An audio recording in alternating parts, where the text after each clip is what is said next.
Welcome to Cultural Worldview and Origins. This series is on critical thinking skills in science. We're in Chapter 11, Non-Western Critical Thinking, Session number 3.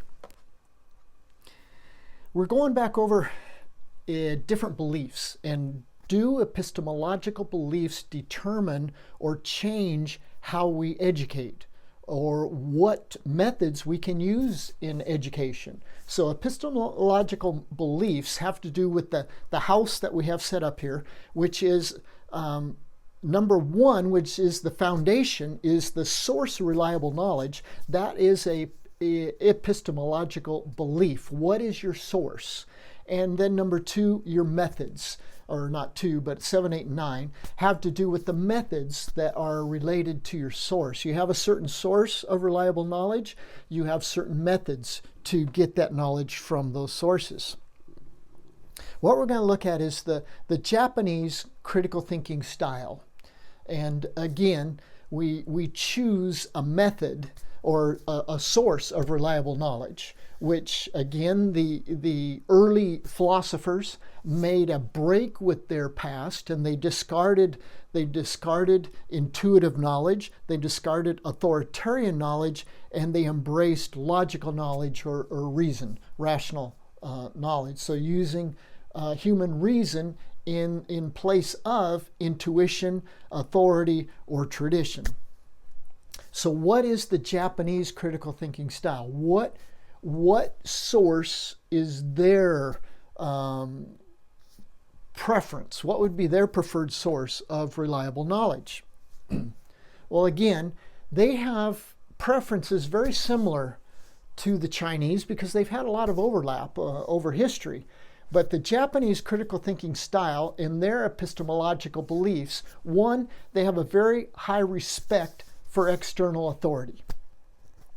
Though it is not legislated politically because of, after World War II, there was instituted a change politically in the system where they were now founded around democracy.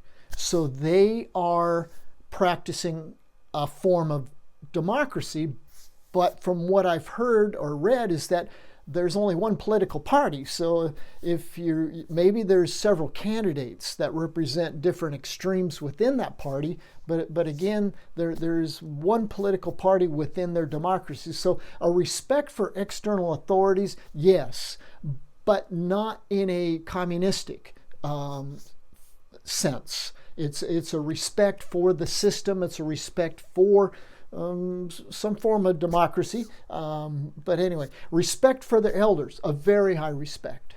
They respect very much relationships. That is what they are based on. And so all relationships, and especially elders within that relationship. Integrate traditions. Okay, this is where they're a little different than the Chinese in that they have been exposed to foreign powers, to foreign trade, and they are integrating the new with the old. So I've heard, I haven't been there, but that in Japan you can see architecture, you can see a lot of things that are old right next to the new. And they kind of integrate both traditions, the new tradition and the old tradition. So they are in a little bit of flux culturally. They are community centered, not communistic centered, but collective in that they are very aware of those around them, and they are very sensitive to being a part of the group that is around them. They are truth seekers, so they want to know the truth, but within the boundaries of what's permissible, that's established by their cultural context. They are holistic in thought, so they are not analyzers, analyzing meaning take apart. They are not abstract in their thought, take the thing out of its context and just study it. They're holistic in their thought in that everything impinges upon their thought. All relationships impinge upon whatever decisions they make. They look at it and how that affects the relationships as a whole. And that is number 7, which is harmony in relationships, which is probably the key value within the Japanese culture, is harmony in relationships. So now you're going down these cultural values, and you compare them to the Socratic method, and how the Socratic method, would it support these values or would it erode these values?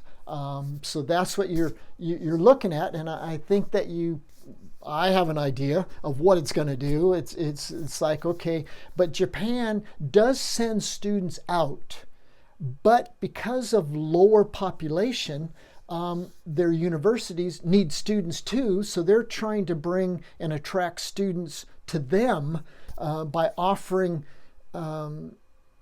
academics that will make everyone competitive within the new world, within the world of trade, within the world of economics.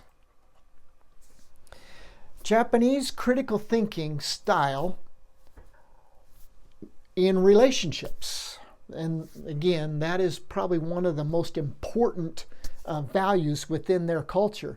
Individual duties, not individual rights, individual duties are prescribed by the 5 basic relationships around which a Confucian society is organized.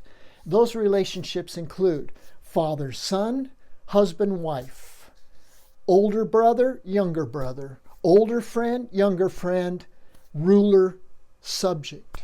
Okay, so those are the relationships and how they're bracketed, in that they are father-son. They're older to younger, but even though they're in family, there is still a hierarchy. There are authority patterns that are relationships that are expected to be followed. Again, following this, what would the Socratic method do to relationships? Could you practice a Socratic method from the son to the father? You can't go the other way. You can't go from the younger to the older. And yet that's what, in Greece, is why Socrates was charged, is because he was equipping or even telling his young students they need to challenge the authority, no matter who it be, whether it be elders or not. But in a Japanese culture, that would be very conflictive. That would be very against the values of that culture. And why? Well, because the Japanese are community or collective minded. Japanese culture values collectivism, contrary to most Western societies which promote individualism. Now, what was one of the values that was promoted by critical thinking? Number 1 was autonomy, individualism. And so that goes against the Japanese values of within their culture. They do not promote individualism. They promote collectivism. Thus, Japanese people are generally polite and kind to others. And they try to avoid causing conflict. But critical thinking is based on conflict. It's separating conflicting views. It's to get down to what is supposedly the basis of truth. For example, expressing an opinion contrary to that of the others can be considered a source of conflict. This is a high value within the Japanese culture, is harmony. Is harmony within the collective. And so in other words, if you have a divergent opinion, that in the Japanese culture is not properly expressed, not openly and not publicly, between the different relationships. Japanese critical thinking style, the gatekeepers. Okay, this was an interesting concept. This is taken from a study of Japanese students that were in the U.S. and their perspective on authority, their perspective on critical thinking. And this is what they had to say, and it had to do with what's called the gatekeepers. This one student says, published authors and professors' statements are unquestionably true. You don't question them because they're an author, they are published, they're an authority.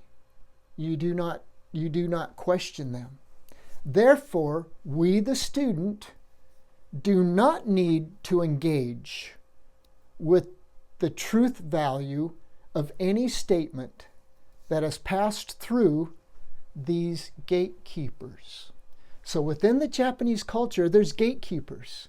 There's gatekeepers, meaning there are people in authority that have learned by their submission to authority, and now they are in authority, and now they're passing on reliable knowledge to a relationship of teacher-student that is similar to father-son, that is similar to husband-wife, that is a hierarchy of authority that only flows in one direction. So if you have a gatekeeper and that gatekeeper has knowledge and wisdom, then that is passed directly to the students with no question. You do not question them because they are the gatekeepers. Can we then apply the Socratic method to this context? And it's kind of like, no, you cannot, because the Socratic method does not respect relationships, and it does not respect authority. It does not respect the elder or the teacher-student relationships. It does not respect relationships.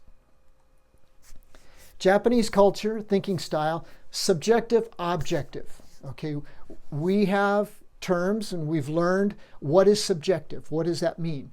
And usually that means something that is from the subject's perspective that includes his influences, his biases, his whatever.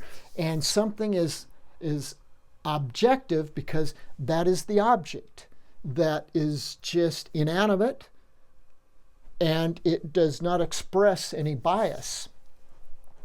A little different definition here in that in the Japanese thinking, subjective, objective has to do with information from the outside of the individual is objective. So in other words, if the information comes from outside of me, then it's objective. But what if it's from another person? It's objective then, because I am the subject, they are the object, therefore that information is purely objective. Ideas, opinions, and experiences from within the individual are subjective. Okay, so we have a little different concept of what it means to be subjective and objective, where the Western world wants information, reliable knowledge that is as objective as possible in the sciences, but yet in the Japanese way of thinking, objective is from an outside authority. And so whatever that outside authority espouses as knowledge is objective knowledge. Is that what critical thinking would support? And it's kind of like, not really, because critical thinking goes after any source of reliable knowledge and attacks it to see and uncover the biases, whether they be from an external authority or internal authority. Those biases are analyzed. Those biases are taken apart and taken out so that the information or the reliable knowledge that was given now is stripped of any biases. The Japanese have another term, or the students did. They called it rikai. Japanese critical thinking style, rikai. And what's rikai? The target of learning. Their definition of rikai was limited to the capacity to repeat texts. Okay, so in their learning process, they practice Rikai. And what's Rikai? Repeat. Is to memorize text. And they have to memorize, just like the Chinese, huge quantity of information. And that is what they are tested on, is the repeating and the knowledge of information. They repeat the capacity to repeat texts. The extent to which they engaged with information from the gatekeeper involved memorization, recall, and summarization. So after the information has gone past the gatekeeper, and the gatekeeper is who? Is the professor, is the published, is the person that has published information. They are the authority, they are the gatekeeper. If information has now come through that gatekeeper, then the student has no need to analyze it, process it, or to see it as subjective. They see it as objective truth. So all they need to do now is to memorize that objective truth. And so the information from the gatekeeper involves memorization, recall, and summarization. Okay, how does critical thinking, the Socratic method, apply to this cultural situation? It's kind of like it won't, because of the contrasting values of what it represents. The Japanese student is very honoring of the position of professor, and they trust that professor to give them reliable knowledge, and that the professor is the gatekeeper and therefore would not allow unreliable knowledge to get past him and into the minds and hearts of the students. There's another term that's used in the Japanese critical thinking style, is the harage. Harage asks us to cultivate deep listening, but not just with our ears. It requires us to listen with our hearts, our minds, and I would say our eyes, observing, and even with silence. Okay, how does that go in the Western culture? Would that be an accepted quality or practice? The haragai, which is asks us to cultivate deep listening. Are we considered deep listeners? Probably not. Maybe in class a teacher requires listening, but usually not deep to what this quality is. In that haragai is deep listening, but not just with the ears. It requires. And this is a student talking that was interviewed. Haragai asks us to cultivate deep listening, but not just with our ears. It requires us to listen with our hearts, our minds, and even with silence itself. So it's the totality, it's the whole person. Listen, you are absorbing. You're not the gatekeeper. The gatekeeper is diffusing the information. You are the recipient. You are receiving. You are listening. And what you're listening to is permeating not just your ears, but your mind, your heart, your soul, your whole being. So in other words, you are embracing with your whole being as reliable knowledge what the gatekeeper is sharing with the students, until even silence itself. Another student says, it is the language of the intuitive. Okay? So what is their source of reliable knowledge? It's authority, but also intuition. So it's the first two, which would be intuition and external authority. It is the language of the intuitive, the art of mutual recognition beyond words, where two individuals communicate simply by being present to each other. And perhaps in these moments of quiet harmony, we find the essence of what it truly means to connect. So in a group of people, there may be silence. And within that silence, well, there wouldn't be silence with language involved, but it is the language of the intuitive. It's the language of silence. It's the language of intuition inside of you knowing something internally without passing through reason. It's the intuition which is beyond words, where two individuals communicate simply by being present to each other. The Japanese can read each other. And so when they come into our presence and we are just not silent, they're reading us.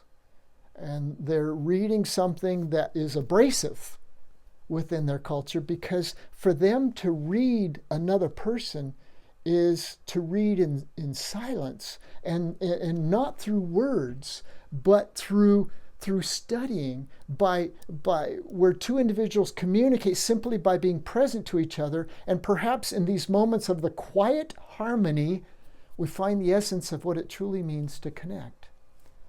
Okay, now in this situation, how does the Socratic method fit in to the values of the Japanese culture? It would be quite abrasive. It would be quite offensive. So again, we come back to this question. In response to the question, why should we teach critical thinking? Proponents of critical thinking have given the following three answers. It enhances individual autonomy. It fosters well-functioning democracies. It improves one's linguistic skills and hence one's ability to persuade. Are those values within the Japanese culture? Is it individual autonomy? No. Is it democracy, well-functioning democracy? It's kind of like, no, not either. Is it the sharpening of linguistic skills? Well, let's see what some of the Japanese writers have said. According to a study by Reichauer and Jansen, the Japanese have a positive mistrust for verbal skills and rhetoric. Indeed, the Japanese have a negative attitude towards anything that threatens group harmony, which is, as Reichauer and Jansen point out, the key Japanese value. What is the key Japanese value? Group harmony. Harmony within the culture. And what does critical thinking do? Socratic method? It separates. It's divisive. It's confrontive. It's aggressive. It's engaging. Reichauer and Jansen clearly emphasize that the sharp analysis of conflicting views and the clarification of positions are not encouraged and are even actively discouraged in the Japanese style of education. But these behaviors are clearly associated with the critical thinking style. Indeed, the sharp analysis and clarification of varying positions is exactly what we expect of a critical thinker. Okay, they are not distinguishing or clarifying between critical thinking styles. I think they're more inclined towards thinking of the Socratic method in place of the seeker style. I don't know how long, I think it's only been the last 20 years that there has been a study and a proposal of different styles of thinking.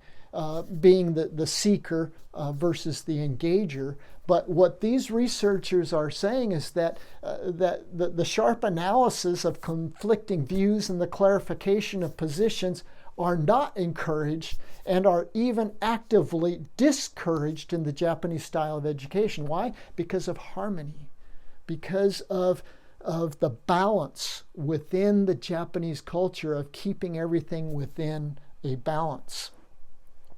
But these behaviors are clearly associated with critical thinking. Indeed, the sharp analysis and the clarification of varying positions, exactly what we expect of a critical thinker. Okay, so these two researchers are advocating that the value of harmony within a collective culture, harmony across the board, is in contrast or conflict to the aims of critical thinking, which is to divide, which is to get down to and dissecting of conflicting views, where in the Japanese culture it is not correct to express conflicting views within those relationships. A Japanese researcher, Tasaki, presents an interesting challenge to Western educators. He concludes that the particular kinds of epistemological beliefs valued in American schools may be biased in favor of students with Western cultural backgrounds and against students with non-Western cultural backgrounds. Okay. Did you catch what he's saying? I know you did. Tasaki presents an interesting challenge to Western educators. Okay? He concludes that the particular kinds of epistemological beliefs, what is he referring to? Is he referring to epistemology, which is the source, and the method? He's saying that those beliefs are in what valued in American schools may be biased in favor of students with Western cultural backgrounds and against, in conflict with students from non-Western cultural backgrounds. Okay, so what is this gentleman's position? He is a Japanese, and he is expressing conflict. He is expressing and standing up for his cultural values because he is addressing Western educators who are not within his collective, are not within his culture, not within his group, and the Western culture is not respecting the values of his culture. Therefore, he is speaking out, which takes a lot to speak out, that your critical thinking, your form of education is very Western and very biased and against our culture. What would be the style of his culture? And that's where we come to, where the University of Florida is promoting that there are styles of critical thinking. I don't know how many have embraced this belief or this practice, because all I've heard before about critical thinking was the Socratic method. But now they are saying Socratic method is the engager style, where a lot of non-Western cultures are the seeker style. So you can still be, what they're promoting is that you can still be a critical thinker, but within a style. He says, or again, the seeker style, how is that defined? Is the people who score on the seeking information side of the scale are aware of their own predispositions, biases, and recognize their current opinions and positions have been influenced by his or her environment and experience. That's what Dr. Tasaki was saying, is that the education that is being promoted over here is a Western education. And he is recognizing the biases within, and he says, which is biased towards those Western trained students, and that the non-Western students have a disadvantage because what you're asking them to do is against their cultural training and values. So in other words, they are very aware of the current opinions and positions have been influenced by his or her environment and experiences. They are hungry learners. They are, because they have gone to other systems, to other countries to learn and to go back to their country to help it to remain competitive in some way in the economical markets and in the technology and in information. They are hungry learners, open to the opinions of others, and take care to seek out divergent points of view.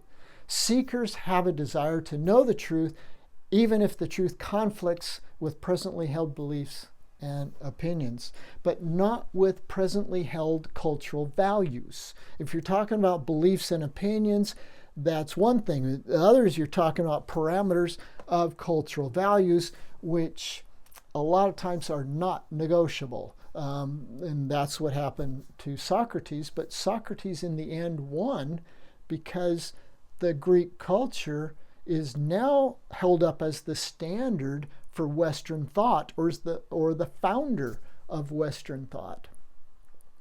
That concludes session number 3. What we're on is non-Western, chapter 11, non-Western critical thinking, session number 3. Again, thank you for accompanying me. We're Tim and Holly, and you're welcome to communicate to us and with us through the addresses that are on the board here. Again, thank you.